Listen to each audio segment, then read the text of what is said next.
22 जुलाई 2026 America ने Saudi अरब के साथ सिविल न्यूक्लियर ट्रांसफ़र टेक्नोलॉजी का मायदा कर लिया है। ये एक ऐसा मायदा है जिसके तहत सऊदी अरब के अंदर यूरेनियम की अफजूदगी शुरू हो जाएगी। अमेरिकी कंपनियां बिलियंस ऑफ डॉलर्स वहां इन्वेस्ट करेंगी और ये मायदा बड़ा दिलचस्प है। ये आलमी कवानीन के तहत नहीं बल्कि सऊदी अरब और अमेरिका की म्यूचुअल अंडरस्टैंडिंग के तहत होगा। इस मायदे को लेकर इससे पहले बाइडेन इंतजामिया में कुछ कंडीशंस रखी गई थी कि अमेरिका सऊदी अरब से उसी सूरत में मायदा कर सकता है जब सऊदी अरब इसराइल को तस्लीम करने की हामी भरेगा। लेकिन ट्रंप इंतजामिया जो कि इस वक्त ईरान के साथ जंग में इन्वॉल्व है, यहाँ इन्होंने ईरान के साथ जोरी डील करने के बजाय सऊदी अरब के साथ जोरी डील कर दी है और ये डील यहाँ बहुत मुतनाज़ा है। कांग्रेस में इस पर तहफ़्फ़ुज़ात हैं, इसराइल इस पर बहुत ज़्यादा नाराज़ है, लेकिन सदर ट्रंप इस पर खुश हैं, राज़ी हैं। यहाँ सबके सामने इस वक्त एक बयान जो कि सऊदी वली अहद मोहम्मद बिन सलमान ने 2023 में दिया था कि अगर ईरान जोरी हथियार हासिल करेगा तो सऊदी अरब भी हासिल करेगा। इसको इस वक्त अमरीकी मीडिया में बहुत ज़्यादा दोहराया जा रहा है। इस वक्त जब हम आपसे बात कर रहे हैं तो अमरीकी महकमा तवानाई वो ड्राफ्ट जारी कर चुका है जो मैं आपके सामने रखने जा रहा हूँ, जिसमें एग्जैक्टली बताया गया है कि यह मायदा किस किस्म का है, इसकी इम्प्लीकेशंस क्या होंगी, अमेरिका क्या करेगा, सऊदी अरब क्या करेगा। यहाँ एक इम्पॉर्टेंट चीज़ जब आपसे बात हो रही है तो ये अमेरिकी कांग्रेस तकरीबन 1.8 ट्रिलियन डॉलर्स के मज़ीद इजाफी रकम मंजूर कर चुकी है दिफाई अखराजात को लेकर, जो कि खुसूसी तौर पर हथियार बनाने में इस्तेमाल होगी। ये सारा सिलसिला उस वक्त भी जारी है जब अमेरिका कंसिडर कर रहा है कि ईरान के न्यूक्लियर फैसिलिटी जिसे नातांज कहा जाता है उससे कुछ ही फासले पर मौजूद जो पहाड़ हैं जिन्हें पिक्साटी माउंटेन्स कहा जाता है, उनके ऊपर अमेरिका बमबारी करना चाहता है, क्योंकि अमेरिका के इसराइल से मिलने वाली मालूमात के मुताबिक ईरान ने अफजुदा यूरेनियम वहाँ दबा रखा है। लेकिन यहाँ हम बात करेंगे इस वक्त अमेरिका और सऊदी अरब के दरमियान होने वाली जोहरी डील, जो कि बहुत ज़्यादा हैरानकुन है, बहुत दिलचस्प है और बहुत ज़्यादा गैर मामूली नोयत की भी है। इस एग्रीमेंट के हवाले से ये कहा जाता है कि एग्रीमेंट 123 है, जिसे अमरीकी वज़ीर तवानाई क्रिस राइट और सऊदी वज़ीर तवानाई रॉयल हाइनस शहज़ादा अब्दुल अज़ीज़ बिन सलमान ने एक पुरअमन जोहरी तावन के माहे पर दस्तखत किए, जिसे आमतौर पर 123 माहे का नाम दिया जाता है। इसके साथ साथ दो तरफ़ा हिफाजती माहे भी शामिल हैं। ये दोनों माहे एक साथ मिलकर कई दहाइयों पर मुहित अरबों डॉलर की शराकत दारी की कानूनी बुनियाद रखते हैं, जो कई तरजीही इक़्तिसादी और दो तरफ़ा जो मकासद को आगे बढ़ाते हैं, बशमूल जोहरी अदम फलाह। और ये जो 123 मायदा है अमरीकी कंपनियों को सऊदी जोहरी तवानाई के प्रोग्राम में ज़बरदस्त रसाई फ्राहम करता है, जिससे अमरीकी सनत कारकुनों और सप्लाई चेन को फ़ायदा होता है, जबकि सऊदी तवानाई की ज़रूरियात को पूरा करने में मदद मिलती है। दोनों माहदे जोहरी तहफ़्फ़ुज़, सलामती और अदम फैलाव के आला मयारात को बरकरार रखते हुए सिविल न्यूक्लियर टेक्नोलॉजी में अमरीका के जो दो तरफ़ा मुसाबकत है उस पर बरतरी को मजबूत करते हुए अमरीका और इलाका सलामती को भी आगे बढ़ाते हैं। सेक्रेटरी राइट जो कि अमरीकी वज़ीर तवानाई हैं,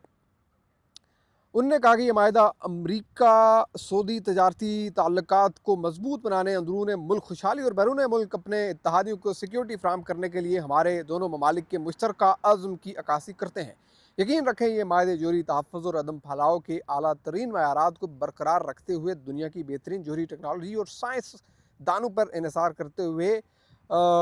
आगे बढ़ेंगे, जो कि यहाँ अमरीका से तैयार किए गए सिविल न्यूक्लियर टेक्नोलॉजी ट्रांसफ़र में वो टेक्नोलॉजी सऊदी अरब को दी जाएगी जो अमेरिका में तैयार की जाएगी। फिर ये कि कहा गया है कि सदर ट्रंप की बदौलत अमेरिका जोहरी जो कॉपरेशन है, जोहरी तवानाई है, उसमें अमरीकी और सऊदी अवाम के तवील मुद्दती फ़ायद के हसूल के लिए इक़दामात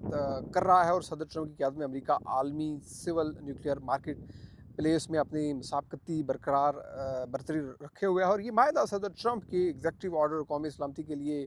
जो उन्होंने न्यूक्लियर रिएक्टर टेक्नोलॉजीज़ की तैनाती के हाल से खुसूसी तौर पर कौमी सलामती पॉलिसी तश्कील दी, ख़ासतौर पर अमरीकी जोहरी बरामदात को फ़रोग़ देने के सेक्शन 8 जो कि जोहरी तवानाई की एक्ट के सेक्शन 123 के तहत अमरीकी सिविल न्यूक्लियर तावन के लिए बैनुल अक़वामी शराकत दारों की तोसी की हमायत करता है। यह शराकत दारी अमरीकी जोहरी टेक्नोलॉजी की बरामदात को वसअत देगी और आला मुआवजे देने वाली अमरीकी मुलाजमतें और तवील मदती माशी नमू पैदा करेगी और अमरीका की तवानाई और कौमी सलामती की करेंसी को मजबूत करेगी, आलमी अदम फैलाव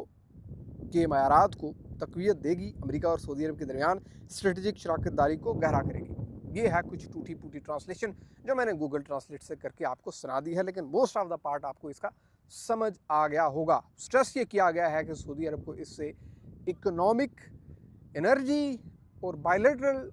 हर तरह का फ़ायदा होगा और अमेरिका को भी होगा, अमेरिकी इन्वेस्टमेंट जाएगी। यहाँ जो अहम बात है समझने की वो क्या है, वो ये है कि इस मायदे को लेकर जो इंटरनेशनल ऑब्लिगेशंस हैं उन्हें बाईपास किया गया है। International obligation international atomic energy agency के मातहत आती हैं, जिसके तहत जिस मुल्क में भी जोहरी तवानाई को लेकर यूरेनियम की अफजूदगी होगी उसको यूनाइटेड नेशन का जो नज़र रखने वाला इदारा है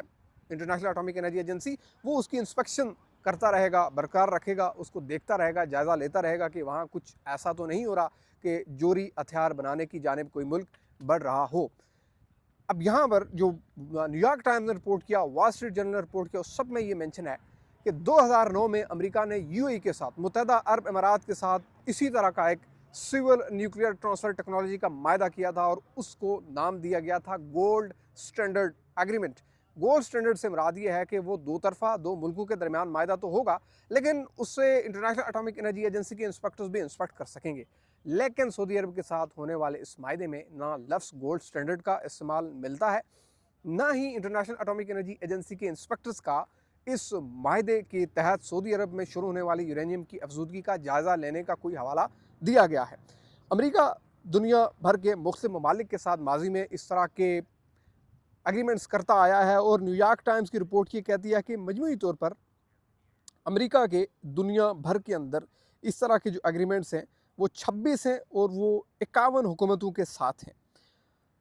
यानी न्यूयॉर्क टाइम्स ये लिखता है कि the United states has 26 such agreements with 51 governments and the international atomic energy agency. यानी ये एग्रीमेंट्स क्या हैं? ये बायलैटरल भी हैं। मोस्टली अमेरिका जब सिविल न्यूक्लियर ट्रांसफ़र टेक्नोलॉजी में जाता है तो वो कहा जा रहा है कि इस तरह के और भी एग्रीमेंट्स मौजूद हैं। 51 हुकूमतें हैं और 26 तरह के एग्रीमेंट्स मौजूद हैं, इस तरह के, एग्जैक्टली इस तरह के, जिसमें बायलैटरल एग्रीमेंट्स हैं, जिसमें IAEA नहीं है। अब यहाँ ये बताया जाता है कि जब 2009 में यूएई के साथ एग्रीमेंट हुआ था तो सालों लंबे उस पर मुज़ाकरात चले थे, उस पर तहफ़्फ़ुज़ात दूर किए गए थे इस कांग्रेस के, अमरीकी लॉ मेकर्स के। वो बुश इंतज़ामिया ने शुरू किए थे और ओबामा इंतज़ामिया ने वो मायदा फाइनलाइज़ किया था यूएई के साथ, और उसकी भी बड़ी टफ़ किस्म की inspection international atomic energy agency के इंस्पेक्टर्स करते हैं। लेकिन यहाँ ये सिलसिला सदर बाइडन के दौर में शुरू हुआ, मुज़ाकरात अमेरिका और सऊदी अरब के सिविल न्यूक्लियर ट्रांसफ़र टेक्नोलॉजी जो है वो की जाए। तो उसको लेकर अमेरिका एक कंडीशन हमेशा रखता था कि सऊदी अरब इसराइल को तस्लीम करे, और सऊदी अरब हमेशा ये कहता था कि हम इसराइल को तस्लीम तब करेंगे जब आप हमें F-35 देंगे, आप हमें नेटो स्टाइल की सिक्योरिटी देंगे, और आप हमारे जो दिफाई जो हमारी ज़रूरियात हैं उसको पूरा करेंगे, और को हमारे इंसानी हकूक़, जमहूरियत, शहरी आज़ादियाँ, सियासत, इस चीज़ पर कोई ऑब्जेक्शन नहीं करेंगे, तब जाकर हम इसराइल को तस्लीम करेंगे। तो दैट्स वाई ट्रंप इंतज़ामिया ने अब सऊदी अरब के साथ ये डील कर दी है, और अमेरिका में इस वक्त कहा यह जा रहा है कि अब ये जाएगा मामला कांग्रेस के पास, और लाइकली चांसेस हैं क्योंकि सदर ने इसे अप्रूव कर लिया, कांग्रेस से भी अप्रूव हो जाएगा, क्योंकि कांग्रेस में इस वक्त कोई मार्जिन बहुत ज़्यादा नहीं है डेमोक्रेट्स के लिए कि फ्लोर फ्लिप हो जाएगा, लोग इसके खिलाफ वोट देंगे, ऐसा बिल्कुल नहीं लग रहा। लेकिन यहाँ इस वक्त एक रद्द-ए-अमल है कि सऊदी अरब को ऐसी डील क्यों दी जाए, जब ईरान जैसा मुल्क जो कि उसी रीजन में मौजूद है, जिसका प्रोग्राम जिन ईरान के मुताबिक सिविलियन पर्पसेस के लिए है, वाटर ट्रीटमेंट के लिए, हेल्थ के लिए, एनर्जी के लिए, और जिसको लेकर एक फतवा भी ईरान का मौजूद है। तो फिर सऊदी अरब जैसे मुल्क को अमेरिका ये डील क्यों दे रहा है, ये सवाल यहाँ पर है, और क्यों दे, जब हम ईरान से इसी चीज़ पर जंग कर रहे हैं। तो उसका जवाब यहाँ ये दिया जाता है कि सऊदी अरब वाहिद काबिल भरोसा पार्टनर है अमेरिका का मशरिक़ वस्ता के अंदर। सदर ट्रंप ने अपना पहला दौरा भी सऊदी अरब का किया था, ट्रिलियंस ऑफ डॉलर का डिमांड की थी। बहरहाल बिलियंस ऑफ डॉलर सऊदी अरब ने प्लेज वादा किया हम इन्वेस्ट करेंगे, लेकिन ट्रिलियंस ऑफ डॉलर का सदर ट्रंप डिमांड करते हैं, तो वो पैसा ज़्यादा लगाते हैं अमेरिका में। और यहाँ तुर्की की मिसाल दी जा रही है, जिसको F-35 अमेरिका नहीं दे रहा इस वक्त तक, और F-35 को लेकर अमेरिका के साथ तज़ादात हैं, इसराइल नहीं मान रहा, अमेरिका वो वर्जन नहीं देना चाह रहा जो अमेरिका और इसराइल के पास मौजूद है, उसके लिए एक अलग वर्जन बनाना पड़ेगा, जैसे इसराइल को एक डिफरेंट वर्जन दिया गया F-35 का। तो यहाँ इस वक्त ये सारा तनाज़ा है कि उस रीजन में काबिल भरोसा एक ही मुल्क है, और वो है सऊदी अरब। अब ये एक बैलेंस ऑफ पावर भी है, क्योंकि सऊदी अरब अप फ्रंट ये कह चुका है कि अगर ईरान न्यूक्लियर वेपन गेन करता है तो सऊदी अरब भी हासिल करेगा। अब अमेरिका इस वक्त, जैसा कि वीडियो के आगाज़ पर हमने कहा, जो कि इस वक्त पूरा स्ट्रेस किए हुए है कि ईरान के नातांज न्यूक्लियर फैसिलिटी से जस्ट सम डिस्टेंस अवे जो पहाड़ हैं उन पहाड़ों के ऊपर अमेरिका स्ट्राइक करे, क्योंकि अमेरिका के ख्याल में न्यूक्लियर डस्ट वहाँ पर है। इनरिच यूरेनियम जो कि मई 2025 के हमलों में, जून 2025 के हमलों में बची थी, बरीड हो गई थी, वो ईरान मूव कर चुका है। तो उन पहाड़ों को भी तबाह किया जाए, क्योंकि इसराइल ये कह रहा है कि उन पहाड़ों के अंदर इस वक्त जो है वो छुपा लिया गया हुआ है उस सारे इनरिच मटेरियल को। तो ये कुछ सिनेरियोज़ यहाँ पर चल रहे हैं।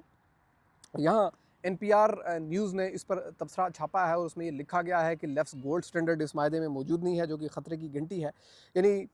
कोई आलमी इदारा चेक नहीं कर सकेगा कि सऊदी अरब क्या कह रहा है। वैसे इंटरेस्टिंग बात है कि अगर आप सऊदी अरब की एनर्जी रिक्वायरमेंट्स देखें, यानी सऊदी अरब को सिविल न्यूक्लियर एनर्जी किस मकसद के लिए चाहिए, वाटर ट्रीटमेंट के लिए, इलेक्ट्रिसिटी जनरेशन के लिए, या न्यूक्लियर वेपन्स की प्रोडक्शन के लिए। Most of the interesting thing जो कही जा सकती है वो है वाटर ट्रीटमेंट, और वाटर ट्रीटमेंट के हवाले से वहाँ इश्यूज़ हैं, समझे जा सकते हैं। लेकिन अगर ये कहा जाए कि उन्हें एनर्जी डेफिसिट है, एनर्जी की रिक्वायरमेंट्स पूरी करनी है, तो दैट इज़ अनफेयर। ये मामला ईरान के यहाँ ज़रूर हो सकता है, जिसके यहाँ ड्राउट होता है, जिसके यहाँ खुशहाली होती है, जिसके यहाँ लेकिन उनका भी मोस्ट फोकस मेडिकल पे, वाटर ट्रीटमेंट पे है। तो ये इंटरेस्टिंग फैक्टर अलग है कि सऊदी अरब की कौन सी एनर्जी रिक्वायरमेंट्स इस सिविल न्यूक्लियर टेक्नोलॉजी ट्रांसफ़र से पूरी होंगी, और अब इसको आगे कैसे लेकर बढ़ा जाएगा। Let's still it's due to Congress to approve. Let's see ये यहाँ से अप्रूव होता है नहीं। Thank you so much.